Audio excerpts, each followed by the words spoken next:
순종에서 피어나는 부활이라는 제목으로 함께 말씀을 나누려고 합니다. 오늘 창세기 22장에 아브라함과 관련된 이 말씀을 통해서 순종이라는 작은 씨앗이 어떻게 부활이라는 위대한 열매를 맺어가는지를 우리가 말씀을 통하여 확인하고자 합니다. 첫 번째로는 우리가 세 가지의 과정으로 설명을 하게 될 것인데요. 시작, 그리고 과정, 그리고 열매라고 하는 세 단계로 본문 말씀을 우리가 함께 나누고자 합니다. 이 설명을 조금 더 구체적으로 설명하기 위해서 표현을 조금 달리 사용을 하게 될 것입니다. 본문 말씀을 통해서 보는 첫 번째는 믿음으로 첫 걸음을 내디뎌야 한다라는 사실을 오늘 말씀을 통하여 보게 됩니다. 6절부터 8절까지 말씀을 보게 되면 이렇게 말씀이 기록됩니다. 아브라함이 이에 번제나무를 가져다가 그들의 아들 이삭에게 지우고 자기는 불과 칼을 손에 들고 두 사람이 동행하더니 이삭이 그 아버지 아브라함에게 말하여 이르되 내 아버지여 하니 그가 이르되 내 아들아 내가 여기 있노라.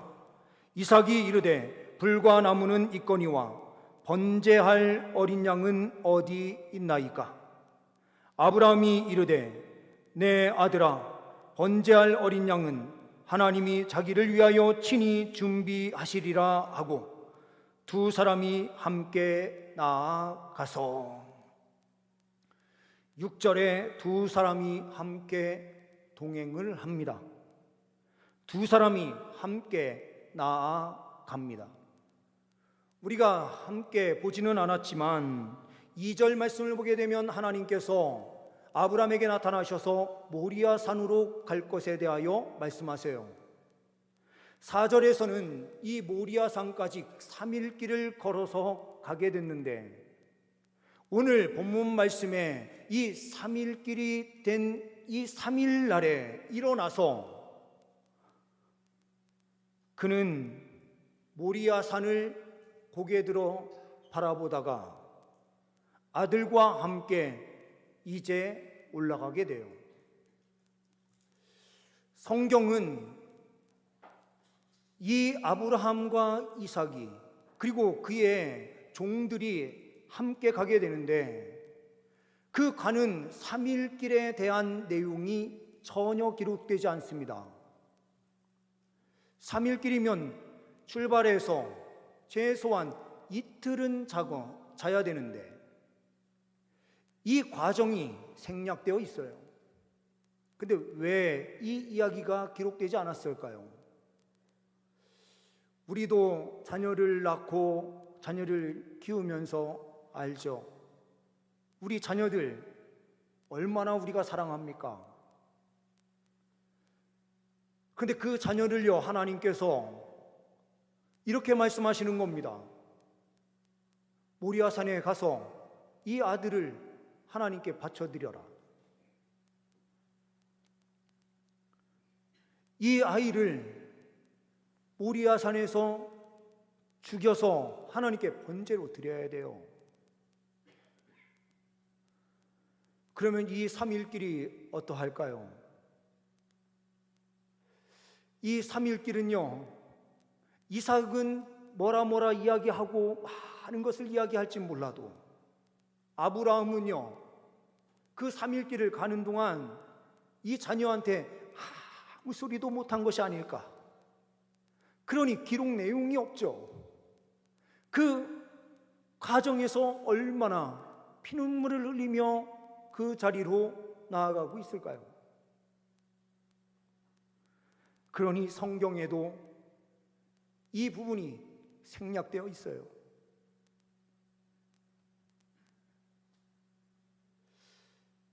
참 이게 사람은 어리석어요.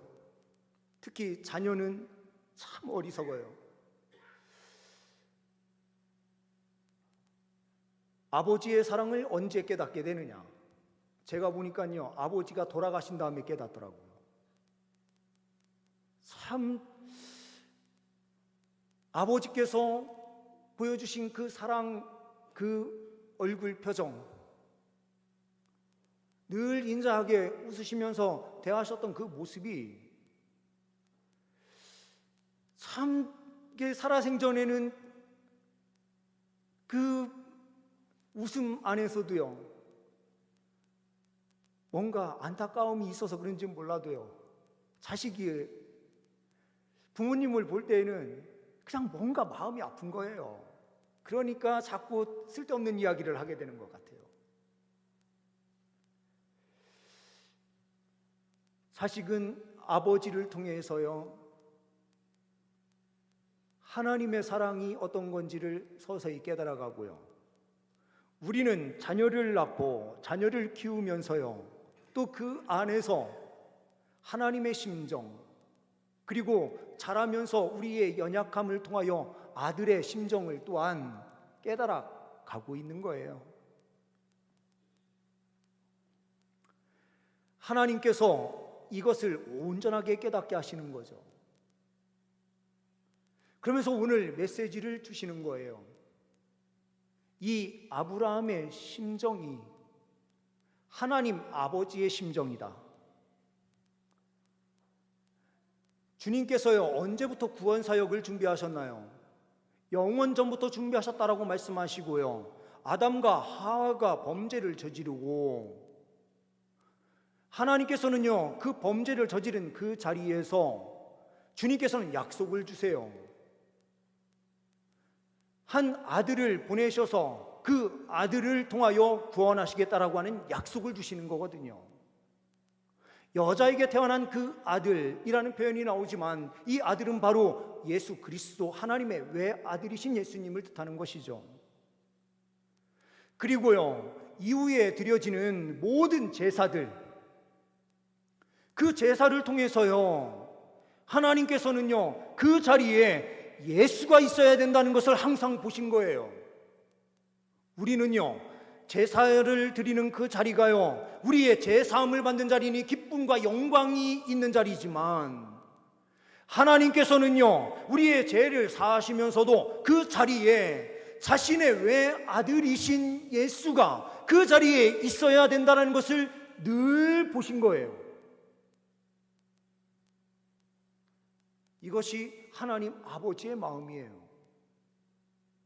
이런 마음을 우리가 조금 더 깊이 알도록 하시기 위해서 아브라함과 이삭의 관계를 통하여 이 아버지의 마음과 이삭의 순종의 모습을 보게 하시는 겁니다. 하나님은요, 그냥 다 하실 수 있는 분이다라고 생각하고요, 하나님께서 외아들을 내어주신 그 내어주심이 아무것도 아닌 것처럼 생각할 수 있는 사람들이 있기에, 주님께서는 하나님 아버지께서 아들을 이 땅에 내어주시는 것이 편하게 내어주시고 쉽게 내어주신 것이 아니다 라는 것을 이 말씀을 통하여 보게 하시는 거예요.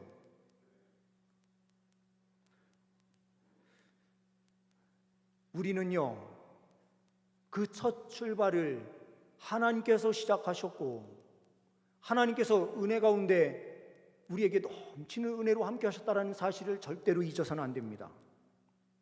그런데 오늘 주인공인 아브라함은요, 이제 3일 길을 걸어서 왔어요. 그곳에서 잠을 잤는지 아니면 밤을 새웠는지 알 수 없어요. 그런데 아침 일찍 그는요, 올라가야 될 그 모리아 산을 고개를 들어서 딱 보니까요, 그 마음이 어땠을까요? 그러면서 그 번제에 쓰게 될 그 태울 나무를요, 장작들을 이 이삭에게 등에 지우고요, 자기 자신은 칼과 불을 들고요, 이제 한 걸음 한 걸음 이제 같이 동행하면서 올라가요.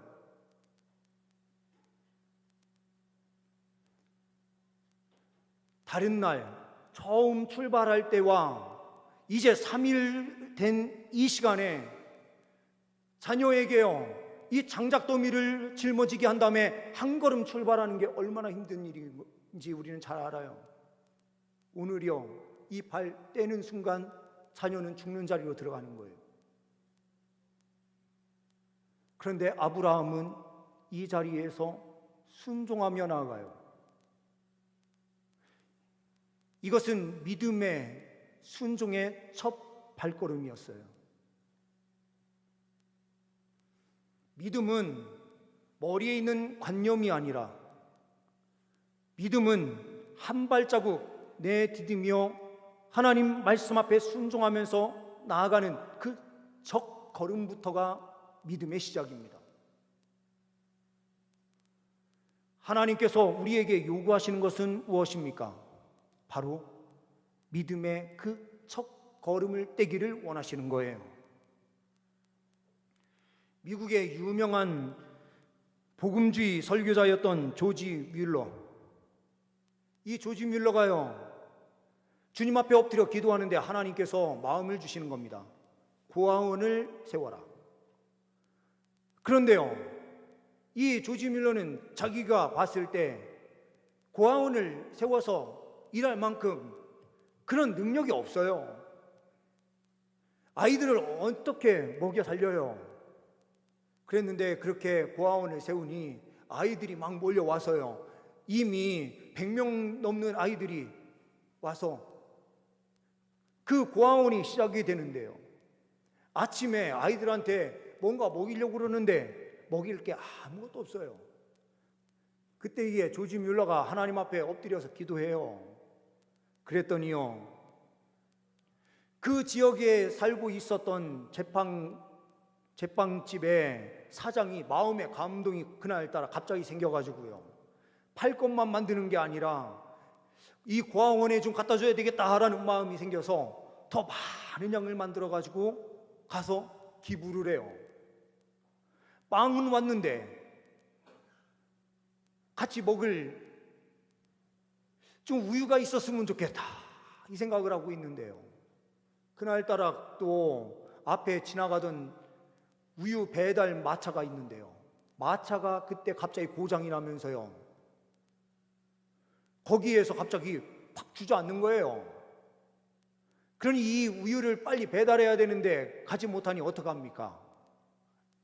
이 우유 어떻게 하지 못하니 이 앞에다가 주고 가자 해가지고 보니 거기가 바로 고아원이에요. 그래서 그렇게 하나님께서 채워주시는 거예요. 이런 일들이 얼마나 많이 일어났는지, 이런 것과 비슷한 이야기들이 얼마나 넘쳐나는지 몰라요. 하루는 그냥 접시를 다 깔아놓고 같이 기도하면서요, 애들한테 빈 접시를 놓고 기도하는데 하나님께서 지나가는 차를 멈추게 해가지고 그것을 그대로 다 가지고 들어와서 아이들 먹을 수 있는 걸 다 채워주셨어요. 조지 뮬러가요, 자기의 능력은 없었지만 하나님께서 명령하시니 순종하면서 고아원을 져야지라라고 하니까 고아원을 시작하니 하나님께서 채워주시기 시작하는 거예요. 믿음으로 첫 발걸음을 떼는 순간부터 하나님께서 명령하신 거면 하나님께서 책임져 주시는 것입니다. 우리도 믿음으로 첫 걸음을 내디딜 수 있는 그 시작이 있는 믿음의 백성들 될 수 있기를 소망합니다. 두 번째로는 삶의 제단에서 나를 드려야 한다라는 사실을 오늘 말씀을 통하여 보게 됩니다. 9절 이후의 말씀을 보게 되면 이렇게 말씀이 기록됩니다. 하나님이 그에게 일러주신 곳에 이른지라. 이에 아브라함이 그곳에 제단을 쌓고 나무를 버려놓고 그의 아들 이삭을 결박하여 제단 나무 위에 놓고 손을 내밀어 칼을 잡고 그 아들을 잡으려 하니. 장작더미를 다 쌓아놓고요, 아들을 손을 묶어서 그곳에 놓는데, 이 아들의 나이가요, 요세푸스가 이야기하는 것으로 보면 역사가인 이 요세푸스는 그때 나이가 25에서 30세였을 것이다, 이렇게 봐요. 그런데 저는 30세가 되지 않았을까라고 봅니다. 그 이유는 예수님의 공생애가 시작되는 30세, 그리고 30세가 돼야 성년으로서 그 사람이 공식적인 활동이 인정받는 때이거든요. 그래서 이 이삭이 30세가 되었을 때에 제물로 하나님께 바쳐진 것이 아닌가라고 저는 보기 때문에 30세예요. 그럼 아브라함이 100세에 이삭을 낳았으니 지금 이삭이 30세면 아브라함이 몇 세입니까? 130세예요. 그리고 30이 된 아들, 힘이 장사예요. 아브라함을요 들어가지고 아브라함을 번제단 위에 올려놔도 아무 소리 못할 지금 나이가 거꾸로 된 나이란 말이죠. 그런데요, 이삭은 자기의 팔이 묶이고 그 번제단 위에 자기 몸이 눕혀지는데도 아무 반항이 없었던 거예요. 이것을 통하여 보여주시는 것이 무엇입니까? 오실 예수 그리스도께서 십자가에 못 박혀 돌아가시는 그 자리가 얼마나 충성된 헌신이 있는, 전혀 반항 없이 십자가를 짊어진 온전한 순종인지, 이것을 이삭을 통하여 미리 보여주시고 계시는 거예요. 예수님께서 십자가를 지고 모리아산 그곳으로 올라가셨던 것처럼 이삭이 자기의 그 번제단으로 사용될 그 장작을요 짊어지고 올라가는 그 모습이 똑같아요. 아무 말 없이 그곳에 순종하며 달려가는 이삭, 이 모든 것을 다 준비하고 번제를 드리기 위하여 나아가는 아브라함, 이것을 통해서요 이 예수 그리스도의 십자가의 죽으심이 하나님과 예수님의 온전히 하나된 일치된 사역이었고, 주님께서 예비하신 그 십자가를 외아들인 예수님이 그대로 순종하면서 짊어지며 그 자리에 나아갔다라고 성경은 이야기하는 거예요. 아브라함이 준비한 제단, 아들이 제물로 드려지는 그 자리, 이것이 삶의 헌신의 자리였고 예배의 자리였어요. 주님께서는 지금까지 단 한 번도 이 이삭을 제외하고는 사람을, 자기의 자녀를 드리는 이 제사를 단 한 번도 허용하신 적이 없어요. 레위기 말씀을 읽으면 레위기 말씀에서는요 자녀를 불살라 드리는 몰렉을 섬기고 있었던 아수르와 이방의 신들과 같이 그런 방식으로 자녀를 하나님 앞에 드리는 그런 어리석은 예배를 절대로 드리지 말라, 이렇게 명령을 하시거든요. 그런데 왜 주님께서 이 시간에는 아들을 드리기를 그렇게 요구하셨나요? 이것을 통하여 예수 그리스도의 십자가를 보도록 하실 계획이셨던 것입니다. 그리고 이 자리는 아브라함이 가장 사랑했던 아들을 내어드리는 헌신의 자리였어요. 우리는 삶 속에서 하나님을 위하여, 주의 나라를 위하여 가장 귀중한 것을 무엇을 내어놓고 있습니까? 우리는 세상에 나아가서 사람들과 함께 살아가면서 그들을 구원하기 위하여 우리는 무슨 희생을 감당하고 있습니까? 주님께서는요 삶 속에서 희생의 제사를 드려라, 예수와 함께 죽고 그 자리에서 희생할 때에 예수께서 살아나신 그 은혜를 삶 속에서 체험하게 될 것이다, 이렇게 말씀하시는 것입니다. 저와 함께 총신대학교 신학대학원에 함께 진학을 했었던 같은 반 전도사님이 계세요. 제가 1학년 4반이었거든요. 한번 반이 정해지면 3년 동안 신학대학원 과정을 다 마칠 동안 한 반으로 계속 가요. 제가 4반이었는데요. 그때 함께 입학하신 분 중에 한 분이 의사셨어요.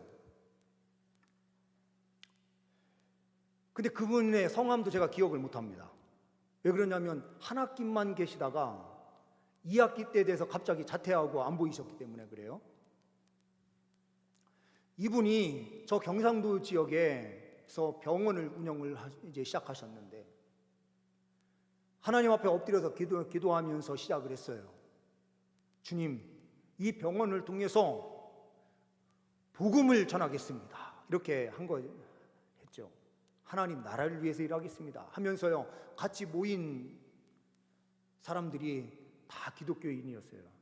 그래서 첫 시작을 할 때 아침에 예배를 드리고 시작을 하고 이랬어요. 하나님께서 은혜를 주셔서 이 병원이 엄청나게 크게 성장을 하기 시작한 거예요.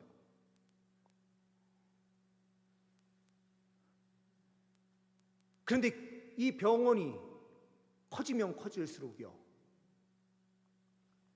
이분의 첫 마음인 복음을 위해서라고 하는 이것은 점점 사라지는 거죠. 주님을 위해서 이 일을 하겠습니다 하면서 시작했던 그 마음이 점점 사라지는 거예요. 그러면서 병원만 더 크게 확장시키려고 했어요. 그런데 크게 확장하려고 하는 계획을 갖고 이제 새로운 건축을 하려고 하다가 사기를 당해가지고요, 이분이 모든 것을 다 잃게 돼버렸어요. 그때야 이분이 깨달은 거죠.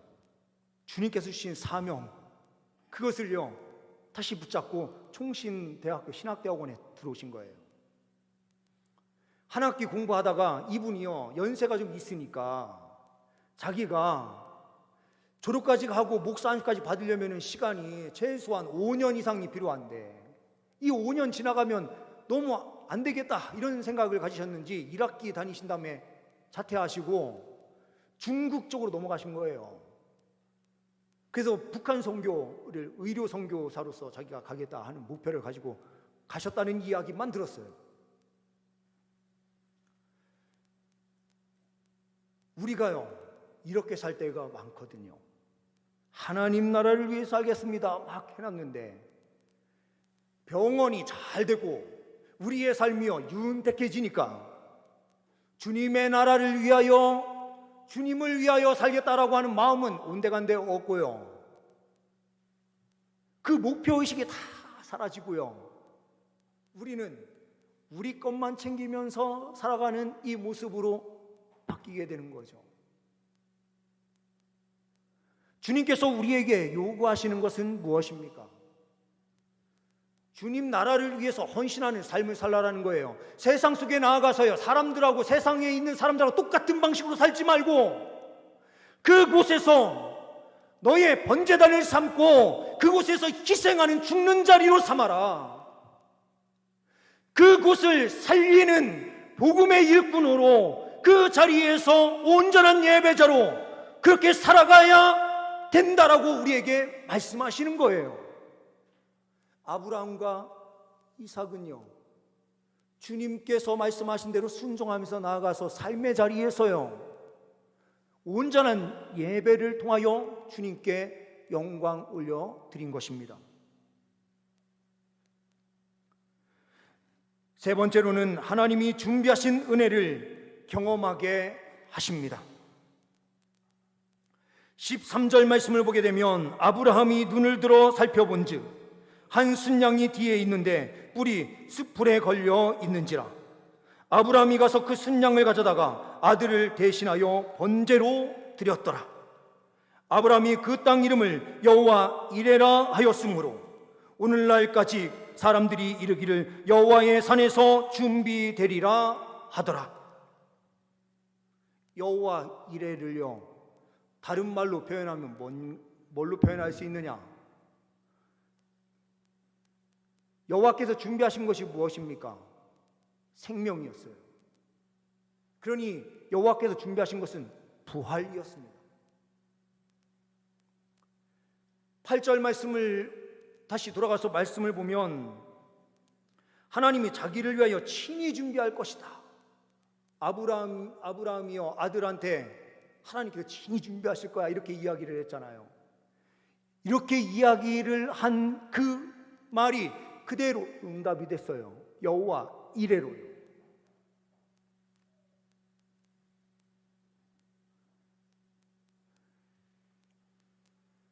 다시 5절을 우리가 한번 보시면은요, 5절 말씀에 이렇게 되어 있습니다. 이에 아브라함이 종들에게 이르되 너희는 나귀와 함께 여기서 기다리라. 내가 아이와 함께 저기 가서 예배하고 우리가 너희에게로 돌아오리라. 누가 돌아와요? 우리가요. 아니, 번제로 드리러 아들을 데리고 가는데요, 아들을 죽여서 번제로 드려야 되는데 아브라함은 지금 뭘로 표현되고 있다고요? 우리라는 표현을 쓰는 거예요. 그러니 아브라함과 이삭이 함께 내려온다는 뜻이죠. 왜 그러냐면 종들은요, 그 자리에 머물게 하고 아브라함과 이삭만 둘이 올라갔잖아요. 둘이 동행해서 올라갔잖아요. 올라갈 때부터 어떤 믿음이 있었는가? 히브리서 11장 17절에서부터 19절의 말씀은요, 이것을 이렇게 해석을 하고 있는 겁니다. 아브라함은 시험을 받을 때에 믿음으로 이삭을 드렸으니 그는 약속들을 받은 자로 돼 그 외아들을 드렸느니라. 그에게 이미 말씀하시기를 내 자손이라 칭할 자는 이삭으로 말미암으리라 하셨으니 그가 하나님이 능히 이삭을 죽은 자 가운데서 다시 살리실 줄로 생각한지라. 어떻게 생각했다고요? 하나님이 능히 이삭을요, 죽은 자 가운데서 살리실 것을 믿었대요. 무슨 신앙으로 나아간 거예요? 부활 신앙으로 나아간 겁니다. 이 근거가 어디에 있었느냐? 주님께서요, 이삭을 통해서 어떤 일을 행하시겠다고 말씀하셨습니까? 내 몸에서 난 그 씨를 통하여 별과 같이, 그리고 바닷가에 모래와 같이 많은 후손을 갖게 할 것이다. 주님께서 이렇게 약속하셨잖아요. 그래서 주님께서 이삭을 주셨어요. 근데 주님께서 이삭을 바치래요. 이때에 아브라함이 가졌던 믿음은 주님께서 죽은 자 가운데서 우리 이삭을 반드시 살려주셔서 하나님께서 약속하신 그 약속을 이루실 것이다 라고 하는 확신이 있었던 거예요. 순종을 통하여 피어나는 것은 부활이에요. 우리가 순종할 때에요, 우리가 죽어야 되는 자리에서 죽는 것이 아니라 진정으로 살게 되는 은혜가 있어요. 주의 나라를 위하여 헌신하는 자리에서 우리는 가장 능력을 체험하게 돼요. 세상 속에 들어가서 하나님 말씀대로 살아내는 그 삶이 진정한 능력 있는 삶으로 바뀌어져서 우리를 통하여 복음의 능력이 세상에 온전히 선포되는 것입니다. 순종을 통하여 하나님의 뜻을 이루고 우리가 늘 부활의 영광 가운데 거하는 은혜가 있기를 소망합니다. 기도하십니다. 하나님 아버지, 감사합니다. 늘 항상 믿음으로 첫 걸음을 내딛는 우리의 신앙 되게 하여 주옵시고 삶 속에서 주님 앞에 온전한 예배자로 살아드리는 주의 백성들 되게 하옵소서. 예수와 함께 죽는 그 자리에서 진정한 부활의 영광이 있는 줄 믿습니다. 주님의 끝까지 신뢰하며 믿음으로 나아가 이 영광을 얻게 하옵소서. 우리 주 예수 그리스도의 이름으로 기도하옵나이다. 아멘.